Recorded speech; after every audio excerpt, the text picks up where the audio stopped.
I just came back to Colorado after spending 1 month in Playa del Carmen. As you can see, the weather is very different here in Colorado than it is in Mexico right now. I know that spending just 1 month in Playa del Carmen is definitely not enough to say that I'm an expert in the city, but it is enough time to get a decent feel of the city and come up with a few tips, things that I wish I knew before I went. I watched a lot of great videos about Playa del Carmen before going, places to go, things to see, what cenotes are good and nearby, but I never really found exactly what I was looking for. Tips for everyday living. So here are the things that I wanted to know but couldn't find before I went. The ADO bus. This is the bus that goes between Cancun Airport and Playa del Carmen. There are 2 stations in Playa del Carmen. One is Turística and the other is Alterna. The Turística station is on 5th Avenue and Benito Juarez Avenue. This is the station where you'll get dropped off at when you come directly from the airport. But when you go back to the airport, you have a choice to leave from either the Turística or the Alterna station. You'll first arrive at the airport, you'll grab your bags, and then you'll go through a hallway with a bunch of rental car options.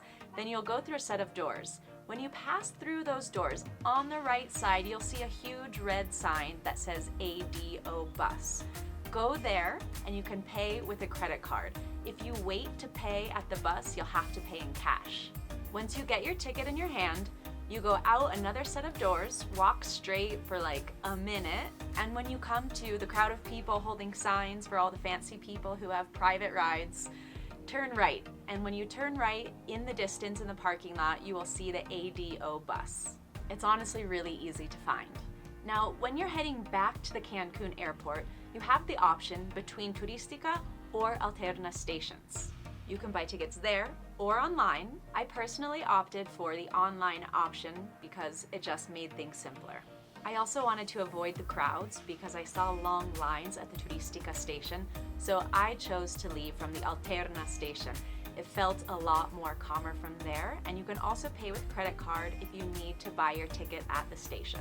The Alterna station is on 12th Street and 20th Avenue. Okay, so here's a little tip for when you first arrive.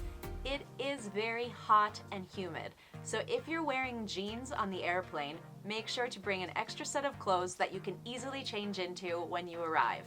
I wish I had done that. And a second little tip for arriving, if you can, have at least a little bit of cash in pesos on hand, because when you arrive, you can take a taxi to wherever you're staying. The taxis along 5th Avenue will be more expensive than in other places.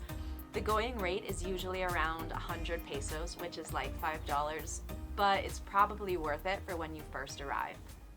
I'm Nikki, and I post travel stuff, and I'm here to share my travel adventures as well as tips to help you getting started on your own. The next thing is a SIM card. A lot of American plans or carriers do let you use your phone in Mexico.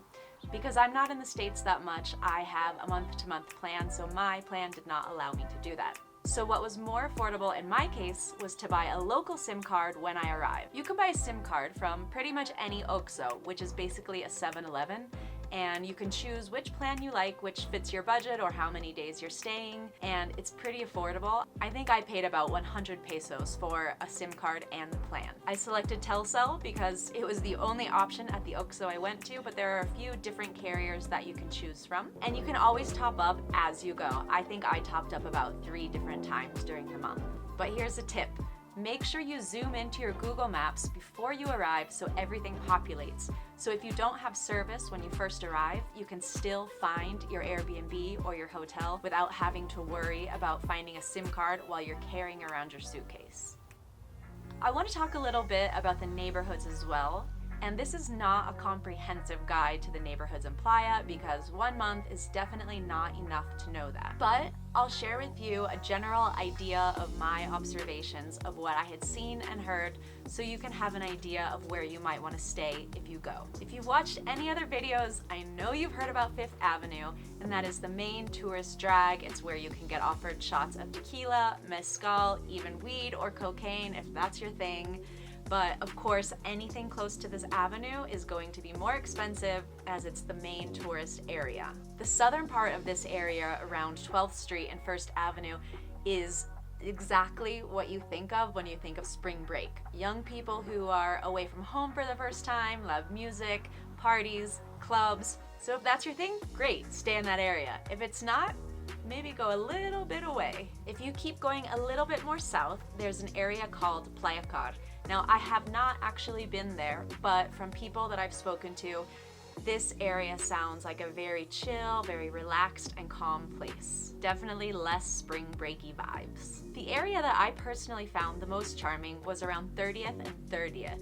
And the reason I like this is because it was the best of both worlds. There are really cute cafes and restaurants on 30th Street, and it's really not that far if you do want to get close to 5th Avenue, but at the same time, if you go along 30th Avenue, there are so many more local restaurants and you actually feel like you're in Mexico. Along 30th Avenue and on the other side, you can find great food trucks, taco stands, local restaurants, including a Playa favorite, El Fogon.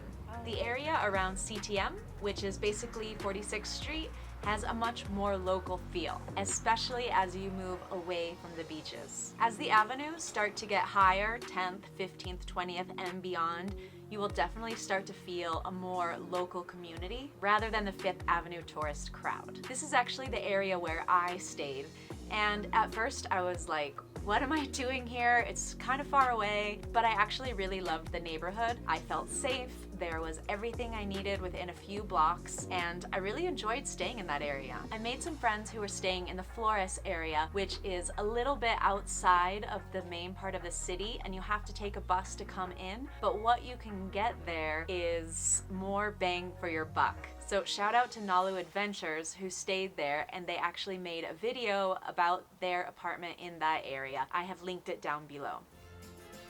The next thing is laundry. I found that on Airbnb, a lot of places don't have laundry inside the apartments, but this was actually much easier to sort out than I expected. There are lavanderias on almost every block, including one across the street from my apartment. The turnaround is about 7 or 8 hours, so if you drop your stuff off in the early afternoon, you can easily get it back in the early evening around 7 or 8. One tip for the lavanderias is that a lot of them tend to have discounts on different days. For example, the one by my house was 10 kilos on Wednesdays, so I did my laundry on Wednesdays. I usually paid between 60 to 75 pesos per load. The next thing is water. Of course, one of the most common questions that people ask when they're traveling is, can I drink the tap water?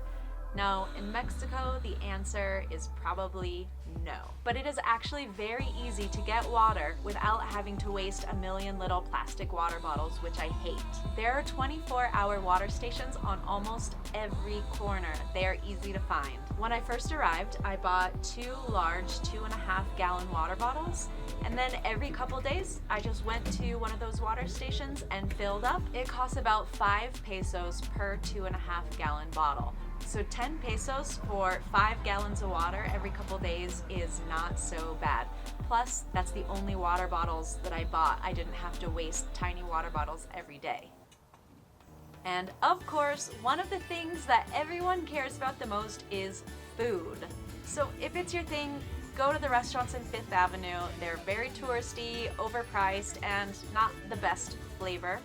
But if that's your thing, go ahead. If you don't want that, you'll need to head off 5th Avenue a bit. As the avenues increase in number, the food becomes more authentic. Some of the best restaurants that I found were of a style called comida corrida, and that's basically a set meal for a set price. These restaurants have a few dishes that are standard that they have every single day, as well as 1 or 2 items that are specialties of the day. My favorite comida corrida place was a place that doesn't even have a name. There's no sign out front, but I went on my first day and I went back multiple times because the food was so good. So for just 30 pesos, I could get rice, beans, the main dish, a flavored water, which often changes, maybe tamarindo, melon, or hibiscus, and tortillas. Another great spot that I found for comida corrida was on the CTM at a place called La Fondita de la CTM. The outside is covered in plants and bushes, so on the inside it feels very hidden from the street. In La Fondita, the menu of the day is 65 pesos, and it comes with the same thing: rice, beans, tortilla, main dish, and a flavored water.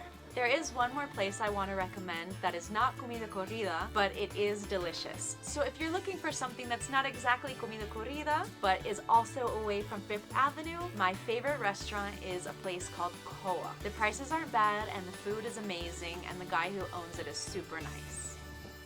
The next thing is beaches.